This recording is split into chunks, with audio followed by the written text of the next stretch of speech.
Bonjour, je m'appelle Marie-Emmanuelle Benazé, je suis psychologue clinicienne et aujourd'hui je vais vous présenter l'étude menée cette année lors du diplôme universitaire, étude des trans et des états de conscience modifiés.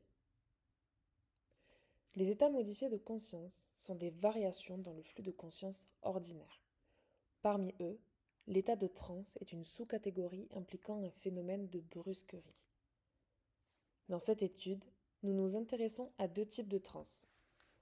La transe agit, dite également transe induite, car le sujet peut l'induire par de la méditation, du yoga, certaines substances psychoactives. Dans ce cas, l'individu connaîtra une dissociation dite temporaire et normale. La transe subie, en revanche, est une transe qui est déclenchée de manière non volontaire, comme par exemple avec le tableau psychotraumatique, engendrant alors une dissociation chronique et pathologique. Dans cette étude, à la suite d'observations cliniques faites en addictologie, nous nous sommes intéressés à la kétamine, un anesthésiant dissociatif. Ce psychotrope présente un double intérêt.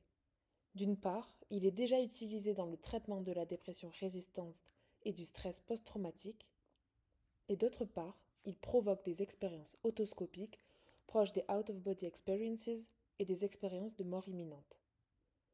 Ces observations nous ont amenés à nous interroger. La kétamine permet-elle de passer d'une transe subie à une transe agie? La dissociation qu'elle induit est-elle un remède ou un poison face aux troubles liés au psychotrauma? Nous avons alors mené une étude qualitative exploratoire auprès de 4 consommateurs réguliers de kétamine. 3 hommes, une femme âgée de 22 à 37 ans, tous présentant un psychotrauma complexe.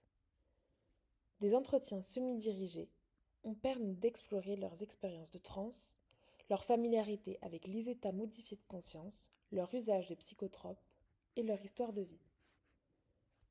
Les résultats ont révélé deux profils distincts, un groupe introspectif et un groupe récréatif. Un groupe introspectif où la consommation de kétamine est ritualisée et se fait en solitaire, visant exclusivement la recherche de la transe, que l'on appelle K-Hall. Ces participants rapportent des expériences dissociatives, incluant des sorties de corps et une connexion spirituelle, bien que leur dépendance au produit soit marquée.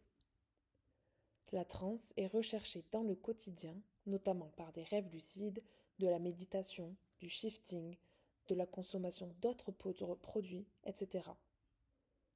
Nous repérons dans ce groupe une symptomatologie dépressive et observons également des automatismes corporels accompagnant la transe, comme des mouvements, des chants, suggérant une régulation par une forme d'expression sensorielle.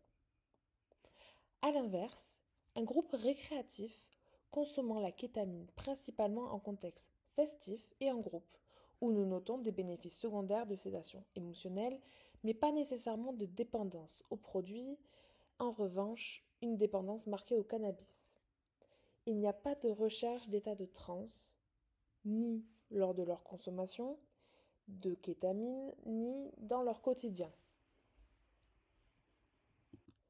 Nous repérons dans ce groupe une symptomatologie anxieuse.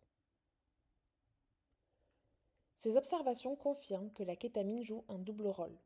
D'un côté, elle est un remède, facilitant un état dissociatif permettant d'accéder à des souvenirs traumatiques de manière indirecte, sans confrontation brutale ou accéder à des états de bien-être profond, proposant ainsi une approche thérapeutique potentielle. De l'autre, un poison, par ses effets d'accoutumance, délétères sur le plan physiologique et pouvant impliquer des effets psychologiques inverses, voire néfastes en fonction de la prise. Cette étude souligne donc que la kétamine n'est pas seulement un psychotrope, mais un puissant inducteur d'état de transe, soulevant des implications cliniques importantes. Dans un cadre thérapeutique contrôlé, elle pourrait être utilisée pour favoriser un accès progressif et moins douloureux aux souvenirs traumatiques. A l'inverse, une consommation non encadrée, notamment dans le tableau clinique du psychotrauma, pourrait exacerber la dépendance et maintenir les stratégies inadaptées de régulation émotionnelle. Les perspectives de recherche à la suite de cette étude seraient d'explorer l'efficacité des thérapies impliquant les états non ordinaires de conscience dans la prise en charge des patients présentant un psychotrauma associé à des conduites addictives et également venir explorer le concept du psychotraumatisme par le prisme des états modifiés de conscience. Je vous remercie de votre écoute.